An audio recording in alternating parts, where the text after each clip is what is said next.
মসজিদের একমাত্র টিউবওয়েল দীর্ঘদিন ধরে নষ্ট হয় তাদেরকে নামাজের সময় বাড়ি থেকে উজু করে আসতে হয়। তাছাড়া পথচারী এবং কৃষক পানি খেতে এটি ব্যবহার করে। প্রত্যন্ত গ্রামের ছোট মসজিদে সকল প্রকার সুযোগ যেত।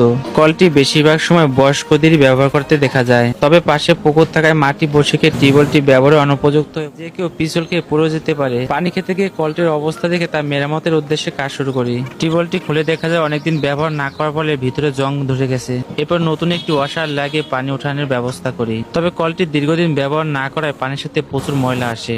পানি ওঠানো সম্ভব হলো এখানে দাঁড়িয়ে কলটি চাপ দেওয়ার ব্যবস্থা। পুকুরের পাশে বাঁশ খুঁটি গেড়ে এখানে যদি ভরাট করা হয় তাহলে কলটি ব্যবহারের যোগ্য হবে। এজন্য পাশের গাছ থেকে কিছু ডাল কেটে এখানে পুঁতে দেয়। এরপর কিছু বস্তা সংগ্রহ করলে বার্লি মাটি ভরে পাড়ি বেঁধে জায়গাটি ভরাট করে দেয়। এরপর পুরনো ইটগুলো ভিজিয়ে কলটি ব্যবহারের জন্য উপযুক্ত করে তুলি। তবে টিউবওয়েলটি পাকা করে ঢালাই দেওয়ার দরকার ছিল, কিন্তু কয়েক কিলোমিটার ভিতরে ইট না থাকায় তা দেওয়া সম্ভব হয়নি।